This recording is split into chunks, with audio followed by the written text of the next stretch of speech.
Ahora os presentaré a Florencia Salvarezza.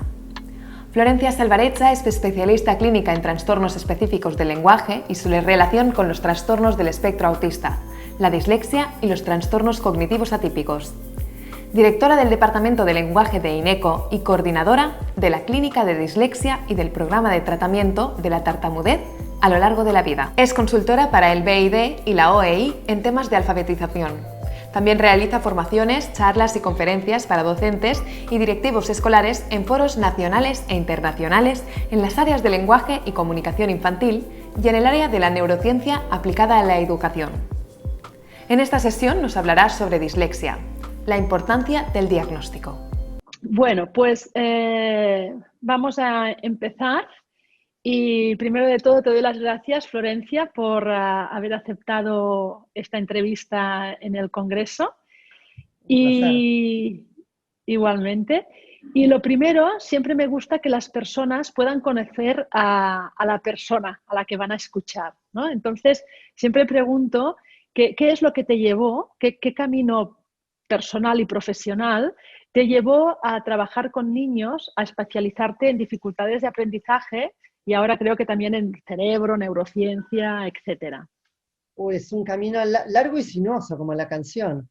Yo soy egresada de Filosofía y Letras, soy de Letras con especialización en Lingüística, y cuando terminé la carrera era investigadora en la universidad y en el CONICET acá, y había un cartelito en el Instituto de Lingüística de un hospital de acá que pedía lingüistas para una concurrencia en la parte de afasias. Y ahí me pareció fascinante. Entonces me presenté y fui concurrente en un hospital, en el departamento de afasias durante un año. Y ahí aprendí toda la parte de neuro, que no tenía ni idea. Yo soy de la Universidad de Buenos Aires, previo a los cambios donde entró la lingüística fuerte. Entonces yo no sabía mucho de esto. Y estando ahí y trabajando en un viaje, conocí gente del Instituto de la Universidad de Amberes, en Bélgica, y me gané una beca y estuve un cuatrimestre allá trabajando para la Asociación de Pragmática. Yo trabajaba en teoría lingüística muy abstracta.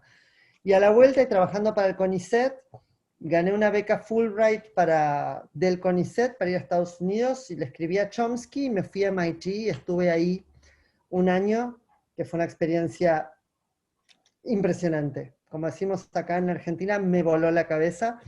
Y estando ahí también aproveché para trabajar en el hospital de veteranos. Yo trabajaba con afasias en esa época, con el doctor Harold Gutlass, que es uno de los afasiólogos más importantes, los que empezó toda la cuestión de la fasiología allá en el siglo XX. Trabajé ahí. Cuando volví, empecé a trabajar en una institución muy importante que acá, que es FLENI, que era la primera que realmente se trabajaba en neurolingüística y en una cuestión más científica en lenguaje, y empecé a trabajar con adultos, y estando ahí, había gente que trabajaba con niños, y a mí ya la cuestión de la adquisición del lenguaje me gustaba teórica, y empecé de a poco, y fue un cambio que lo hice dentro de la institución, y en 3 años me pasé del todo de trabajar con adultos a trabajar con niños, y me empecé a especializar en lenguaje infantil, y trabajando ahí, el director, mi jefe, me empezó a decir que tenía que trabajar en dislexia, y yo empecé a investigar, empecé a estudiar, me empecé a formar, y ahí empezó un camino que fue sin retorno. Después, cuando entré a trabajar a INECO hace 15 años, ya trabajaba en niños, y empecé a trabajar fuertemente en lenguaje y lectura, y empecé a trabajar ahí en esto, y en el año 2012 o 2013, armamos el Instituto de Neurociencias y Educación, y entonces ahí, además de todo el trabajo, yo ya me dedicaba full time a lenguaje y lectura, empecé a trabajar fuertemente en todo lo que es alfabetización. Entonces, en realidad hice un camino totalmente distinto. Entonces llegué a la dislexia por el lenguaje, que es un camino lógico, y llegué a la alfabetización por la dislexia en un país donde se enseña muy mal a leer, y entonces hay muchas dificultades lectoras, pero no todas se explican por dislexia. Entonces ahí llegué a la cuestión educativa, y ya hace muchos años que trabajo fuertemente en todo lo que es lectura, enseñanza, hacia alfabetización y dislexia. Así que es un camino lleno de vueltas, que me encanta. Y nunca más volví a los adultos. Sí vuelvo a lingüística teórica y trabajo mucho en desarrollo infantil. Yo soy profesora en la Universidad de Desarrollo Infantil, justamente. Sí, sí. Así que me Es un encanta. camino largo y sinuoso, como has dicho al principio, pero realmente bonito y muy interesante, ¿no? Porque estar en el circuito de Chomsky, me imagino que sí, que entiendo que te volase la cabeza. Fue impresionante. Era realmente, y yo me acuerdo, siempre cuento la anécdota, el primer día de clase, él daba clase, eran los miércoles, creo que era de 1 a 3 de la tarde o algo así. En Boston hay 19 universidades y el día que él daba clase, en el aula magna de MIT, él llegaba, se paraba y estaba llena el aula, y las primeras 3 filas eran todos los profesores de lingüística, filosofía y similar, de las 19 universidades de Boston, estaban todos. Entonces vos mirabas, estaban Jake and Duff, y todos, estaba Pinker, Wexler, Jake and Duff, estaban todos.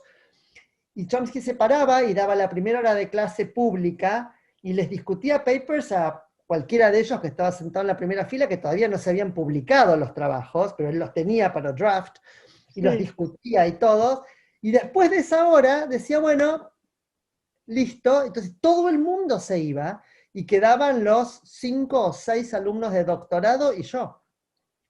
Que se traía la sillita y se sentaba como estamos vos y yo ahora si estuviéramos en persona, uno de cada lado en una ronda, y durante 1 hora y media tenías un mano a mano con él de lo que habías leído. Yo no lo podía creer. Yo el primer día lo quería tocar, decía, ¿cómo es esto? Y además los intercambios eran de una magnitud de pensamiento difícil de comparar, digamos. Como digo yo, es un anarquista del pensamiento científico.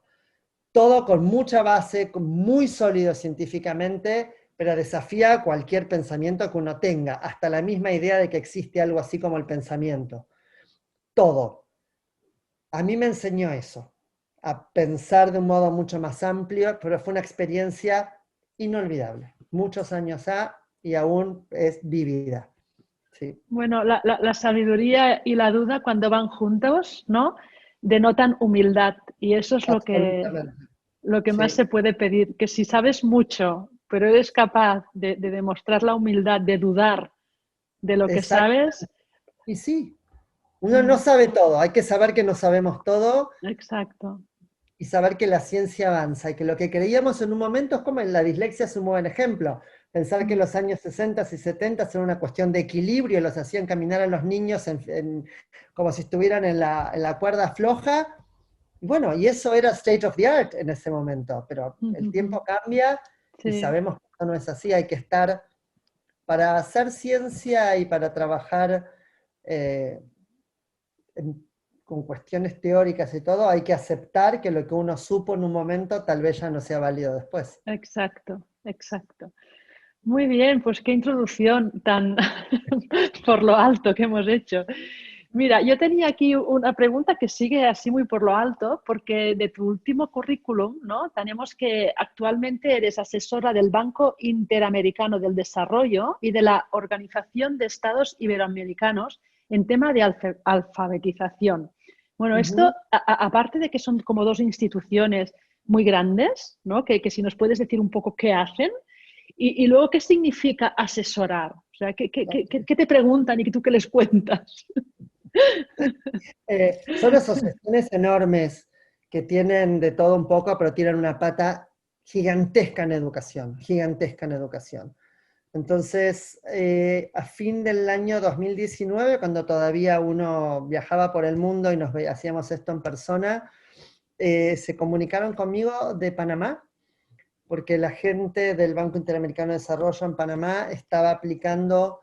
La gente del BID, que es el Banco Interamericano de Desarrollo, hizo con Colombia un programa de alfabetización que se llama ATAL, Aprendemos Todos a Leer, y estaba haciendo un lanzamiento y habían hecho toda la contextualización de este programa para Panamá, y entonces hicieron un evento cerrado para el Ministerio de Educación de Panamá y para todos los educadores de Panamá, etcétera, etcétera, para enseñar y discutir métodos basados en la evidencia. Me invitaron ahí y a raíz de esto yo empecé a trabajar con ellos en revisar los programas, asesorar en qué había que hacer, qué cambios había que hacer, y lo que estuvimos haciendo ahora, hace muy poco, que fue muy interesante, y ahora les cuento en términos grandes por qué, fue armar unos cuadernillos de trabajo para los docentes, para el Ministerio de Educación de Panamá, para que pudieran trabajar en este año 2021 en la pandemia, donde empiezan absolutamente online, en condiciones muy complejas. Latinoamérica y el Caribe tienen condiciones muy difíciles de trabajo, porque no todos los niños tienen conectividad, no todos los niños tienen computadora, es decir, que aunque tengan conectividad no tienen con qué conectarse, y tenemos niveles educativos muy bajos. Si vos te fijás en las pruebas internacionales PISA o las pruebas más regionales, CERCE y TERCE, los países de la región tienen resultados muy disímiles y complejos. Y básicamente las dos áreas más comprometidas son matemática y comprensión lectora. Y la comprensión lectora empiezan a aprender a leer.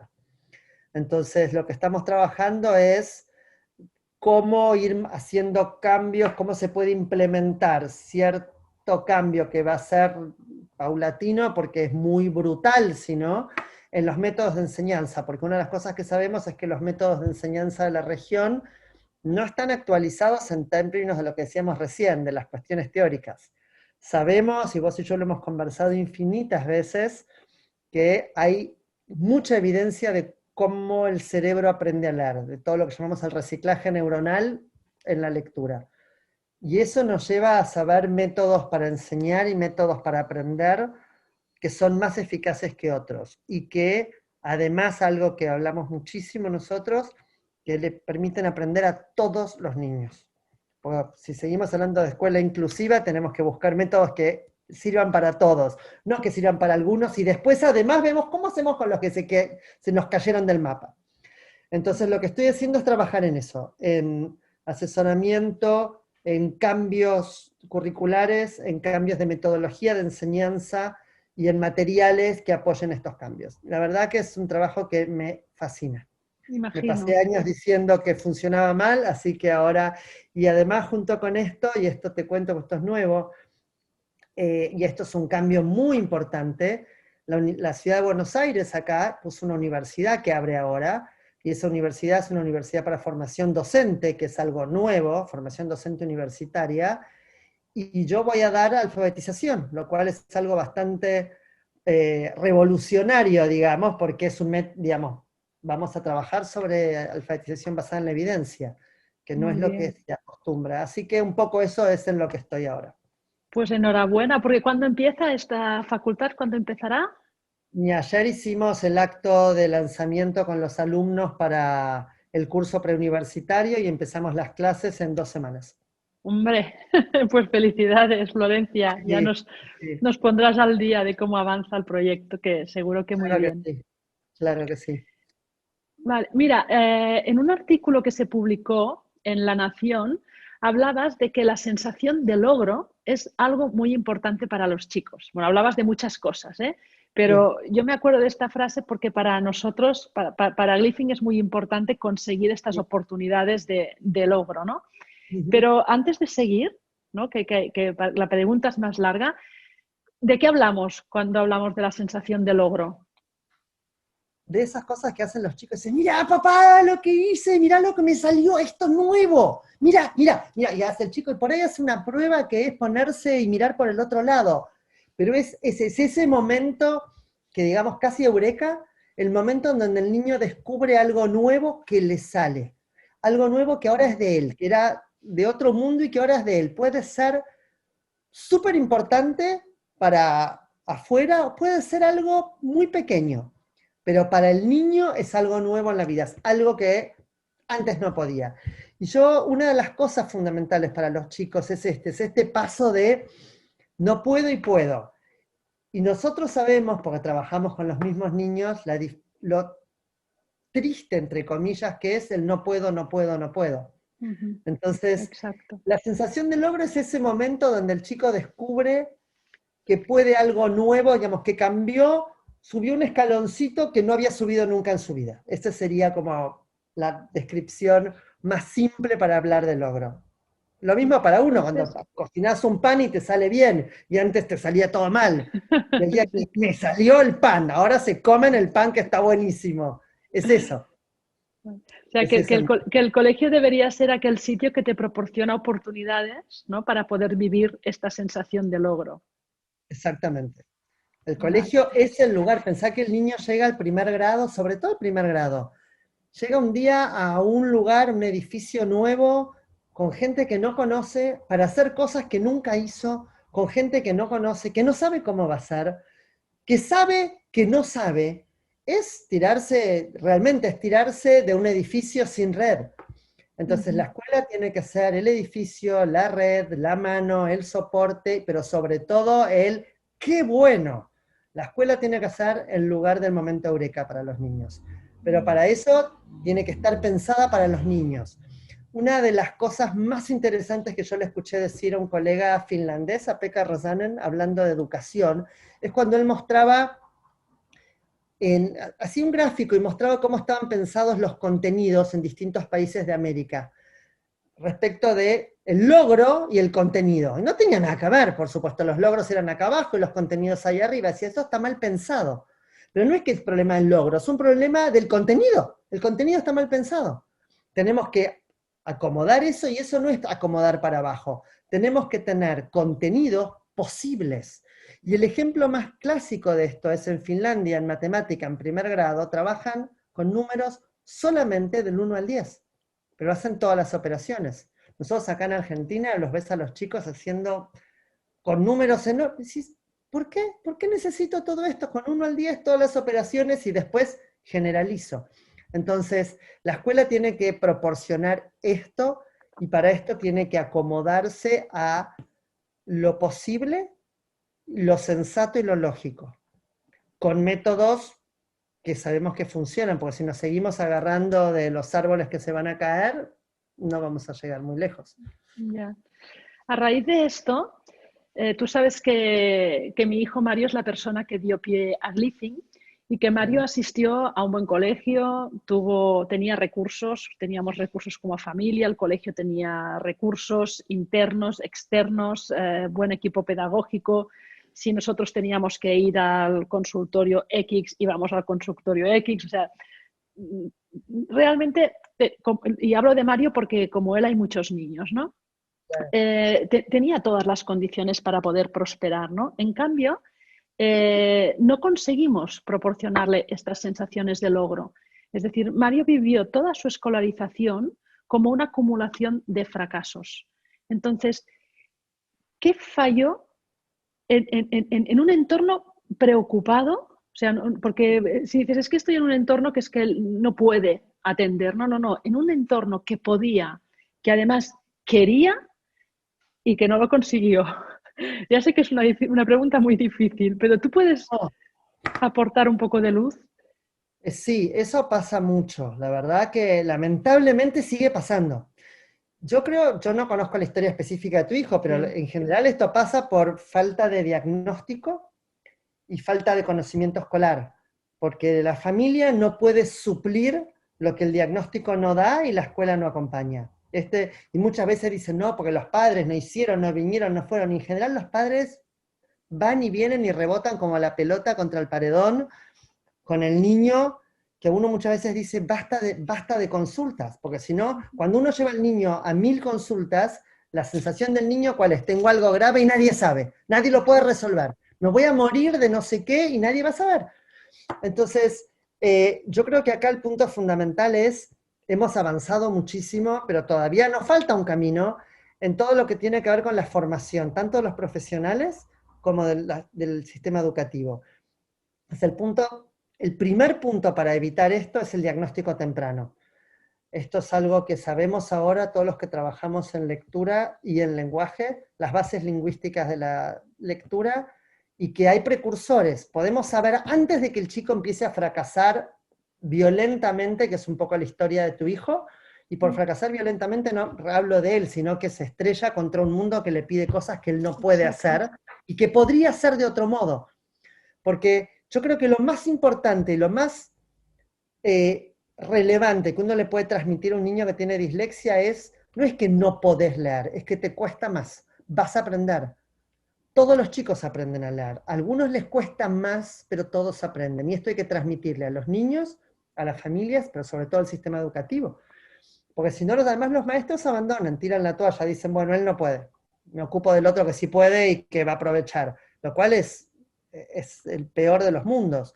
Entonces, acá el punto es entender que si al niño le enseñan a leer en el primer grado, va a terminar primer grado leyendo, y si esto no pasa, hay que hacer una consulta. Hacer una consulta no significa, no significa ponerle un sello acá que diga no puede. Y eventualmente podría significar que tengo un diagnóstico que diga este niño tiene dislexia. Y eso no es un sello de no puede, es una puerta que se abre a que pueda. Hay que entender el diagnóstico como la puerta de entrada y no el bloqueo. El diagnóstico es lo que le permite al niño entender qué le pasa, hacer que la familia pueda acomodarse y hacer el tratamiento que el niño debe hacer con el profesional adecuado y que la escuela haga las adaptaciones que tiene que hacer. Entonces el diagnóstico es fundamental y cuanto antes se haga, menos pasa esto. Entonces la historia de tu hijo es una historia lamentablemente muy frecuente donde esta sensación de logro no existe. Y entonces, después del tercer grado, los chicos terminan en el psicólogo atendiéndose por problemas de autoestima y nunca nadie atendió por qué le pasa eso. Exactamente. Sí, no, has dado en el clavo realmente, porque Mario tuvo un diagnóstico muy tardío. Muy tardío quiere decir que estábamos en sexto grado. Uf, y fuimos, ya habíamos ido a sitios, habíamos ido a sitios, claro, lógicamente. Sí. Pero antes no se diagnosticaba dislexia hasta tercero o cuarto grado, dependiendo del profesional. Ahora sabemos que eso es tarde, porque si bien la dislexia es la dificultad para poder leer, los contenidos escolares en general se leen. Entonces, para un niño que llegó a sexto grado, o incluso antes a tercer grado, sin diagnóstico, se perdió un montón de contenidos que podría aprender perfectamente. Pues la dislexia, como ya sabemos, no es un tema de contenidos, sino del acceso a los contenidos. Exacto. Pero cuando el acceso está bloqueado, el contenido me queda allá lejos. Así que una historia pobre, Mario. No sabía que había sido recién en sexto grado. Sí. Bueno, en nuestro caso tenemos, como familia habíamos tenido un percance grave que hacía que todos los profesionales pensasen que tenía un bloqueo emocional. Entonces, ya sé que es una cosa que conduce a error, pero en nuestro caso realmente había habido un accidente muy grave del padre de mis hijos con consecuencias graves. Entonces, eso fue lo que despistó a todo el personal. Y, o sea, teníamos como una buena excusa, digamos. Bueno, pero esto pasa, digamos, pasa en muchísimas familias. En realidad, cuando uno busca, siempre puede encontrar. Ahí es una situación realmente muy compleja. Pero muchas veces hay otras situaciones. Nacieron hermanitos, se mudaron, los padres se divorciaron. Digamos, de lo no grave a lo grave, el bloqueo emocional es una excusa perfecta. Cuando además sabemos que es un concepto que no me dice nada el bloqueo emocional. No, es un cajón desastre al final. Exactamente. Sí. Acá diríamos bolsa de gatos. Pues eso, bolsa de gatos. Muy bien. Aunque sea un tema muy amplio, ¿vale? Porque vamos a hablar realmente de entrar en la alfabetización, es decir, enseñar a leer. ¿Cuáles dirías que son los puntos esenciales? Lo que hay que tener en cuenta cuando vamos a enseñar a leer a un niño. Primer punto es que hay que enseñarle que el proceso de la alfabetización es un proceso donde un niño aprende y un docente le enseña. Esto de que el chico aprende solo, deduce, construye, qué sé yo, no funciona. Funciona para algunos, y de vuelta, la escuela inclusiva es para todos. El sistema escolar es para todos, entonces tengo que buscar sistemas. Entonces, el primer punto es que necesitamos docentes que enseñen, y para eso necesitamos formarlos en cómo se enseña. Esta es la primera pata. Sin eso, no lo podemos hacer. A mediados del siglo pasado hubo todo un auge de todas las teorías constructivistas en educación, que en muchas cosas fueron muy útiles, pero en alfabetización fueron detrimentales. En alfabetización complicaron la cosa. Aprender a alfabetizarse solito es muy difícil para muchos chicos, y el porcentaje es más o menos un 5% lo hace sin ningún problema solo. Es muy bajo. Después tenemos un 30% que da más o menos igual el método, sigue siendo muy bajo. Me quedo con un 60% de niños que aprenden mal. Entonces, lo que necesitamos para enseñar, para aprender a leer y enseñar a leer es que el niño tenga noción de lo que llamamos conciencia fonológica, luego, que es esta idea de que cuando hablamos, el lenguaje representa, la escritura representa el lenguaje en el escrito. Entonces, está indisolublemente ligado. Nosotros hablamos y es una serie de sonidos que salen uno atrás de otro. Para aprender a leer tengo que tener esta idea, que es metacognitiva, de que puedo separarlo, o decir cada uno de los sonidos, y cada uno de estos sonidos se representa con un dibujito de letra, es decir, el principio alfabético. Hay un sonido, que es el fonema, que se representa con un grafema, que es una letra, y enseñar esto.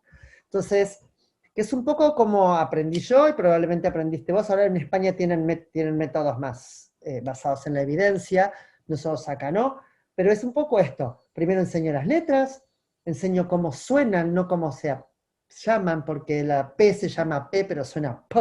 Si no, en vez de pato diría peato, y no puedo decir nada. Enseño los sonidos de las letras, cómo le enseño explícitamente cómo se dibujan, y que van siempre para un lado, porque para el otro lado no son la letra, por ejemplo. Entonces, básicamente, hay ciertos principios que tienen que ver con enseñanza explícita, es decir, no dejo librado a la construcción y a la deducción de los niños, nada, enseño todo.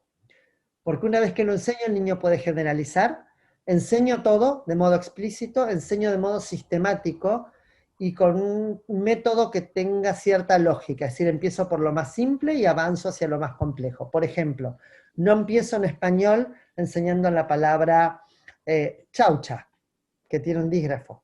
No empiezo perro, que tiene un dígrafo. Empiezo con casa, empiezo con palabras simples. Aún la k, kakoku, puedo empezar si las enseño como kakoku y no enseño sesí. Lo que pasa es que si no las uso, si no lo enseño al comienzo, hay muchas palabras de altísima frecuencia que el niño no puede leer. Y el otro punto fundamental es que se enseña a leer y a escribir juntos, con mucha práctica lectora en clase, esta idea de que el niño lee en voz alta en clase desde el comienzo. Por eso tengo que enseñar de a poquito, puedo enseñar con lenguaje controlado, es decir, ir enseñando algunas letras, y con esas letras palabras, por ejemplo, puedo hacer la M, la A, la K, la O y la S, y con eso puedo enseñar un montón de palabras, y podemos leer, y el niño lee en voz alta en clase, lo cual le permite al docente dos cosas fundamentales. Uno, ver el progreso de todos sus estudiantes, y dos, ver a aquellos niños que no progresan. Entonces no llegamos a tercer grado y dijo, ay, no leía, no me di cuenta, porque leen en clase. Entonces la práctica lectora en clase es fundamental, y leer y escribir a la vez, con corrección ortográfica desde el día cero, porque esto es algo que los métodos constructivistas no hacen, porque hay que dejar que el niño se exprese y tratar de que escriba como pueda, que para algunas cosas está bien, pero para esto es un problema, porque se fijan errores ortográficos que, por ejemplo, después no permiten la lectura léxica. Vaca con B larga no es vaca, es otra cosa. Cuando la veo no la reconozco la palabra. Entonces, básicamente, enseñar las letras y sus sonidos y grafema, fonema, el principio alfabético, enseñanza explícita, sistemática y metódica. Esas serían como las reglas. Muy bien. Y la práctica, y la práctica, y la práctica, y la práctica. Es una tarea enseñar a hablar. Y además la corrección ortográfica junto con el aprendizaje de la lectura. No dejar que se fijen ciertos errores que luego son difíciles. Pues muy bien, porque esto no se hace. Esto no se hace. No sé en España, acá no se hace, y es un tema. Vos te encontrás con niños con los cuadernos que dicen llegué, Y-E-G-E, sin la U, llegué, y está la vaca, vaca, B larga A, K, A. Y una de las cosas que uno le puede decir a un niño en primer grado es la letra K, que suena K, casi no se usa en el español, no la usamos. Pues la realidad, ¿cuántas veces? Kiosco, koala, kimono, karate. Kilo. Sí. Whisky, palabra que no es nuestra y que se puede escribir con Q también. Entonces, A eso nos referimos por explícito. Y es fundamental la corrección ortográfica, porque nosotros sabemos que una de las cosas que tratamos es que el niño pueda tener un progreso a una vía más léxica, es decir, poder mirar la palabra y reconocerla más rápido. Pero para esto tiene que estar bien escrita, si no, no la reconozco nunca. Entonces, la corrección ortográfica es fundamental, porque además me evita problemas a largo plazo. Y lo otro es usar imprenta mayúscula y minúscula de entrada. Todas las tres grafías. O sea, imprenta sería imprenta mayúscula y cursiva, ¿no? Cursiva de entrada no, imprenta mayúscula y No. minúscula me refiero a Imprenta mayúscula y... Vale. minúscula, como está escrito cualquier libro, que hay mayúsculas para comienzo de oración y nombres propios y minúsculas para todo el resto. ¿Por qué? Porque eso me permite entender, cuando leo un texto, si es un nombre propio. Por ejemplo, no conozco una palabra, está en mayúscula en la mitad de la palabra. Yo le pregunto a un niño, ¿está en mayúscula? Sí, es un nombre. Eso solo lo sabe si usa la mayúscula. Y lo otro, que cuando lees una oración, le permite entender en un pequeño texto dónde empieza la oración. Entonces, el uso de... Nosotros acá, por ejemplo, el sistema educativo argentino enseña con mayúscula en primer grado. Todo mayúscula, de corrido. Que un niño que lee solo mayúsculas no puede leer nada que esté impreso en ningún lado, porque todo se escribe en mayúscula y minúscula. Ya, esto ocurre también aquí en Cataluña y nos lo trajeron desde Argentina. No sé en el resto, pero aquí en Cataluña casi todos los colegios empiezan a enseñar con la letra de palo, lo llamamos nosotros, que es la mayúscula. Y esto se hace en 4 y 5 años. Y luego en primero se pasa a la letra cursiva para poder escribir. Y luego a finales de primero, principios de segundo, entra la letra de imprenta. Y entonces, una pregunta que no la tenía pensada, pero que me viene perfecto al hacértela, porque esta es una pregunta que hace absolutamente todo el mundo, es ¿realmente qué deberíamos enseñar y cuándo? Entonces tú dices, de entrada, las dos. Sí, de entrada las dos.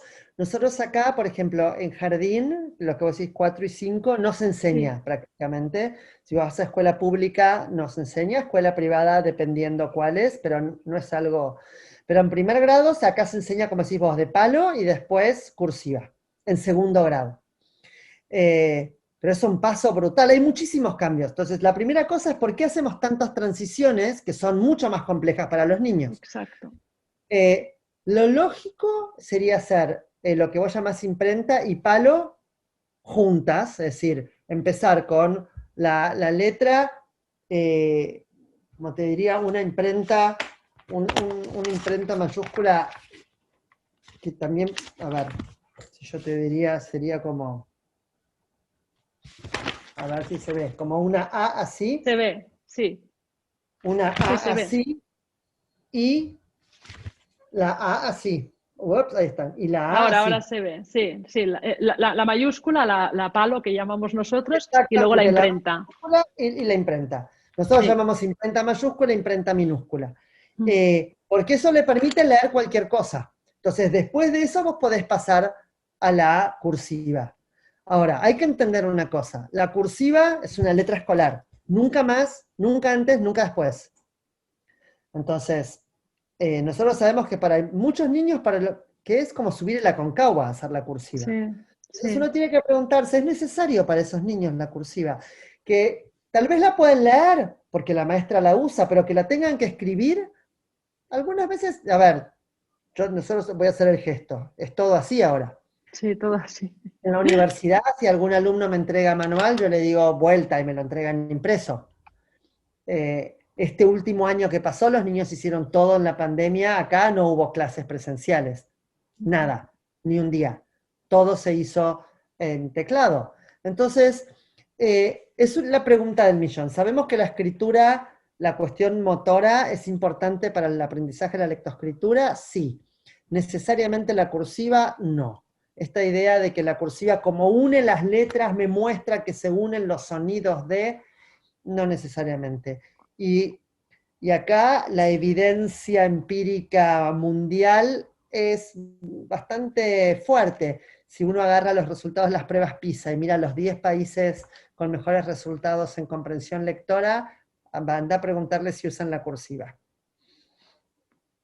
Con lo cual, lo que deberíamos hacer es un sistema mixto de imprenta y palo, como decís vos, que es lo que se usa siempre, que le permite al niño, en cuanto empieza a aprender a leer, poder leer cualquier texto. Pensá que acá, por ejemplo, en primaria, si vos llevas a un niño a primer grado, y te pide libros en la escuela que le lleves algún librito para leer, te dice que busque un libro que sea todo imprenta mayúscula. Entonces vas a la librería y tenés que buscar en un lugar especial chiquitito así, y hay 6 libros bastante viejos, todos en imprenta mayúscula, porque no se imprime eso. Entonces debería ser mixto de entrada, porque esto es el mundo de la letra impresa, es palo y imprenta, como dicen ustedes. Sí, sí, sí. Pues muchas gracias, porque esta es una duda que tienen muchas personas, y de hecho nosotros cuando empezamos con Glyphing hicimos solo mayúscula e imprenta y no teníamos la letra cursiva, pero aquí era tal la demanda, porque todos los colegios pasan por la cursiva sí o sí, que introdujimos la cursiva. Pero nosotros, por todo el conocimiento que habíamos bebido pues de lo que sale de las universidades, habíamos decidido no vamos a poner cursiva, porque... Claro. Pero la demanda externa fue demasiado fuerte y dijimos, bueno, pues aquí tienes la cursiva para cuando la quieras. Tal cual, perfecto. Y sí, pero, por ejemplo, bueno, seguramente vos lo has visto y acá pasa, por ejemplo, yo he evaluado niños en tercer grado, por ejemplo, que le das a leer un texto en lo que ustedes llaman imprenta, y me dice, yo no sé leer esta letra, porque solo lee palote, tercer grado. Quiere decir que es... en la vida cotidiana funciona como un analfabeto, porque la vida cotidiana no es palote, es imprenta. Eso es una falla educativa brutal. Esto es lo que no debería pasar. Estas son las cosas que hay que cuidar, ¿no? Por eso y además, aquí cuando preguntas por qué la cursiva, ¿no? Y te dicen, o sea, el único argumento, al menos yo he preguntado bastante, el único argumento es el que tú has mencionado, el de la escritura. La escritura, o sea, que la cursiva te facilita la escritura.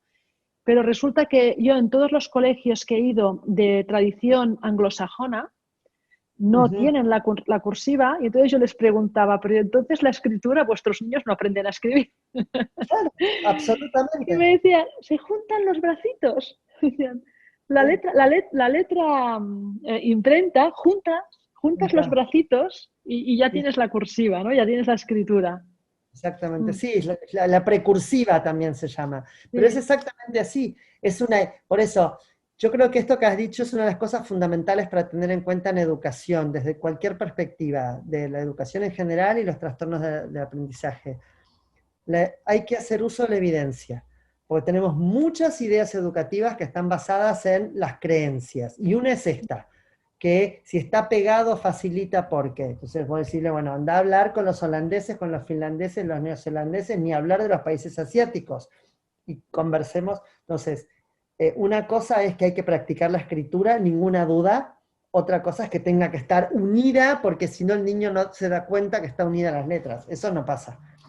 El niño sabe que va todo pegado. El otro problema con la letra de palo, como dicen ustedes, es que es más difícil. Nosotros sabemos que los niños que tienen dislexia, por ejemplo, una de las dificultades en la escritura más frecuentes es que no segmenten, que escriban todo pegado, porque tiene que ver con cuestiones de la lengua, además. Entonces, cuando es todo de palo, es mucho más fácil pensar que no está segmentado, mucho más difícil para el niño que cuando las palabritas están un poco unidas. Entonces, la letra de palo es más compleja y además, yo siempre digo lo mismo, cada tanto uno recibe algún mail o algo que alguien escribió todo en imprenta mayúscula o en palo. Es imposible leer. Bueno, queremos facilitar las cosas, no complicarlas. Sí, pues sí, esto va a ser de gran ayuda, porque es una pregunta que a mí me la hacen constantemente, ¿no? Y yo intento respondo un poco en la línea que tú estás contando, pero yo explico lo que yo pienso con todo lo que he leído, pero que lo diga alguien como tú eso ya tiene mucho más peso. O sea que gracias, Flor.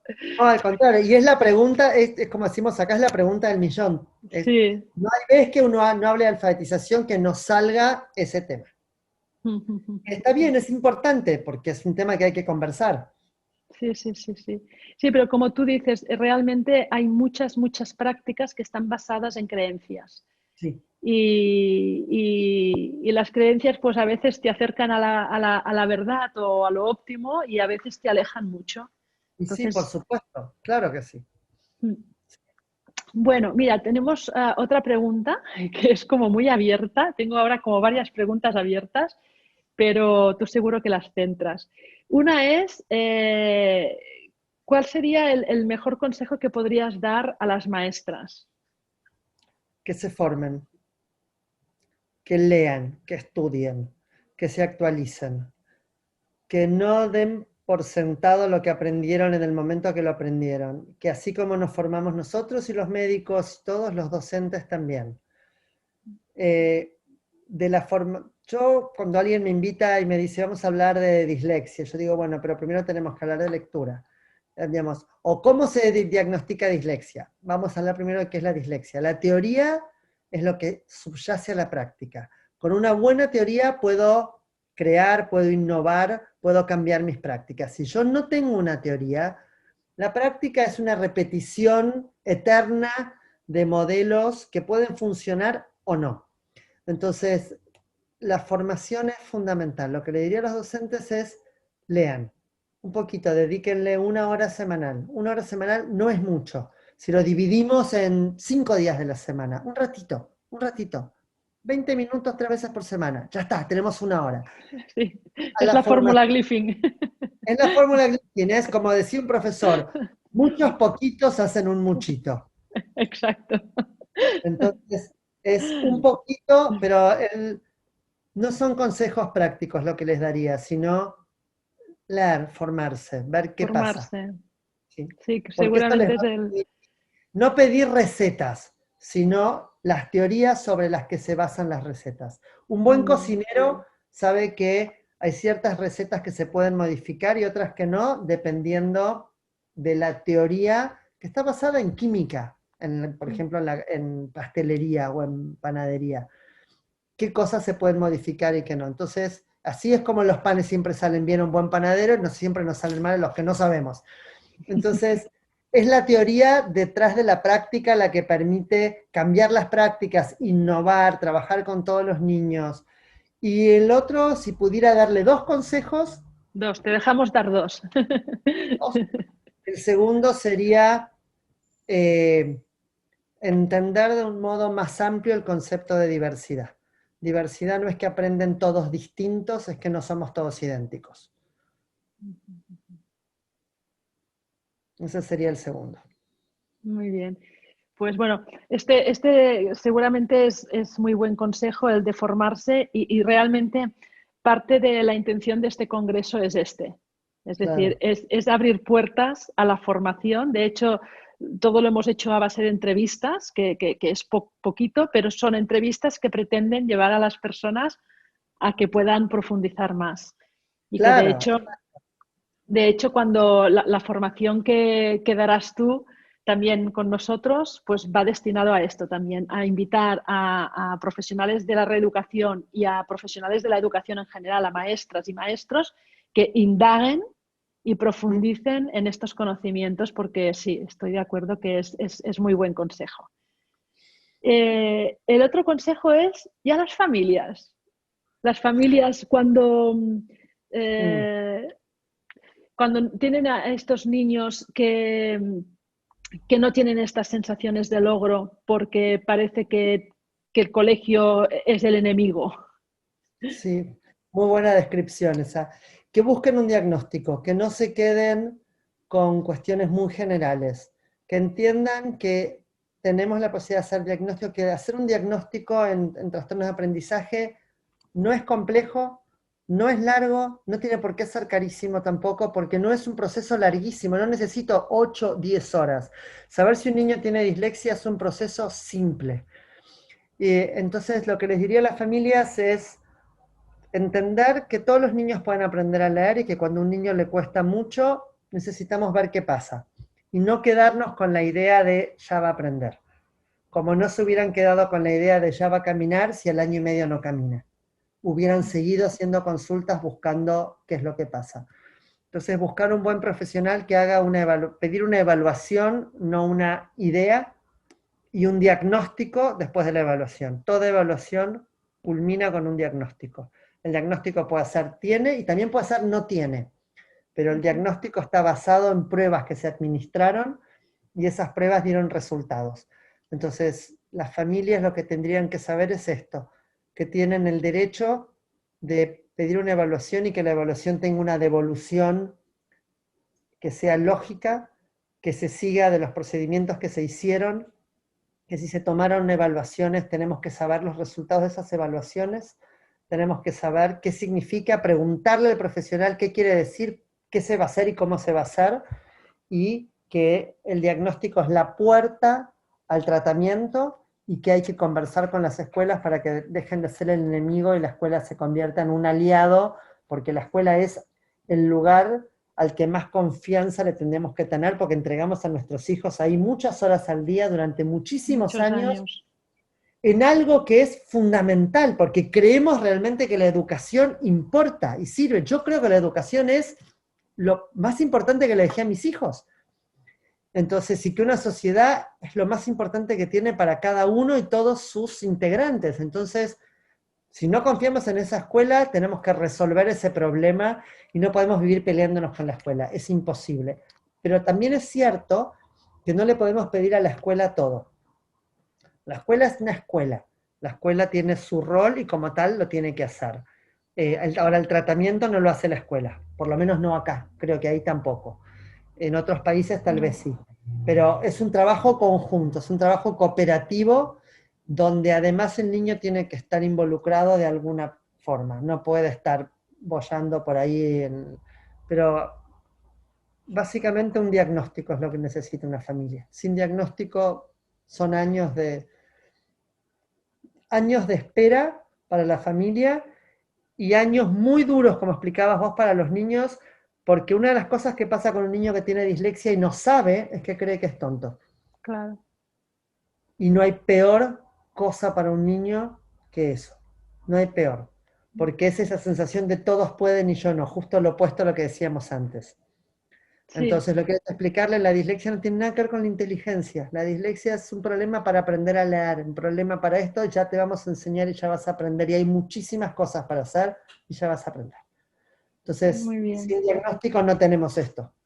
Esta es la próxima pregunta que te iba a hacer, que ya la has contestado. ¿Y qué le dirías a un niño? ¿No? Pues es Le esto diría, lo que dirías. le diría que tiene dislexia, que la dislexia es la dificultad para aprender a leer, que le pasa más o menos, le diría, a 1 de cada 10 niños, que esa es más o menos la estadística, que piense cuántos niños hay en su escuela y que hay muchos más como él que tal vez no lo saben, que no es algo raro, que no es porque él no quiere, que no es porque le pasa algo raro que nadie entiende, que es simplemente que a algunos niños les cuesta más aprender a leer, que ya va a aprender y que todos los niños van a aprender y que lo vamos a ayudar. Y además, junto con esto, que por eso va a ser un tratamiento, y que por eso el tratamiento va a ser bastante intensivo, vamos a trabajar un montón juntos para que te ayudemos, porque además esto es importante para las familias y los profesionales, y esto ustedes en Griffin lo saben mejor que nadie.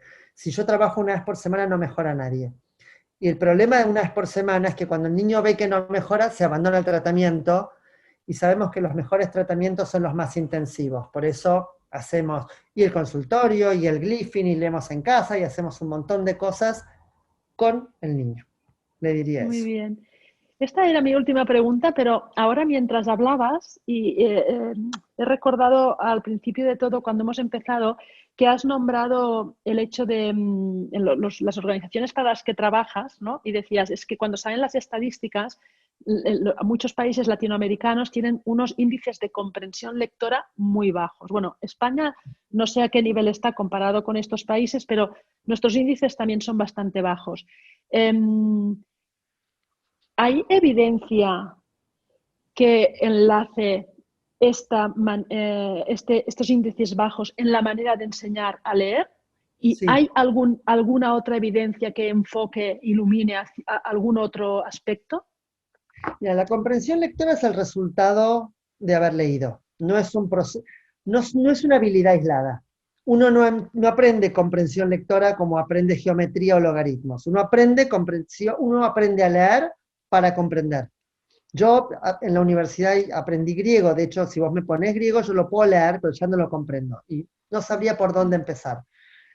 Eso es decodificación pura, me falta la segunda parte.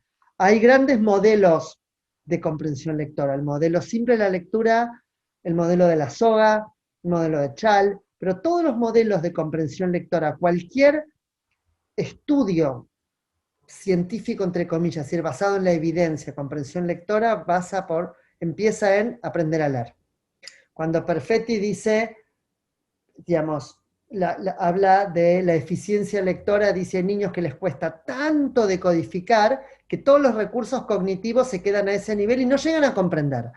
Entonces, la comprensión lectora es el resultado de un buen proceso de decodificación con vocabulario, con estrategias de comprensión lectora. Las estrategias de comprensión lectora, bien enseñadas, brotan solas del proceso de enseñar a leer y a escribir. Y se trabaja, y qué dice acá, y por qué, y la maestra va haciendo todo esto a medida que lee. Pero empezamos por leer una palabra, por leer mamá, por leer casa. Después leemos la mamá y la casa, después la mamá en la casa, la mamá de la casa, la mamá que fue a la casa. Empezamos de a poco y trabajamos comprensión lectora desde el día 1, a nivel de palabra, a nivel de oración breve, a nivel de frase, de párrafo, de texto, de un pequeño cuento, y así sucesivamente. Entonces, los bajos resultados de comprensión lectora están en un punto muy fuerte asociados a cómo se enseñó a leer. Porque cuando uno toma a estos niños con bajos niveles de comprensión lectora, lo que tiene son niveles lectores muy pobres, es decir, leen muy lento, la lectura no está automatizada, no es fluida, cosas que sabemos que hacen a una lectura eficiente o a la soga lectora, es decir, cómo leo más los recursos. Entonces, la comprensión lectora está indisolublemente ligada al proceso de cómo se aprendió a leer, cómo se enseñó a leer, que es lo que decíamos antes, y todo el trabajo que se hizo de acompañamiento, sobre todo de vocabulario y de estrategias. Pero no es una habilidad aislada, sí, está unido. Muy bien, pues Y muchísimas solo para que gracias. sepas, a España le va muchísimo mejor que a los mejores países de la región.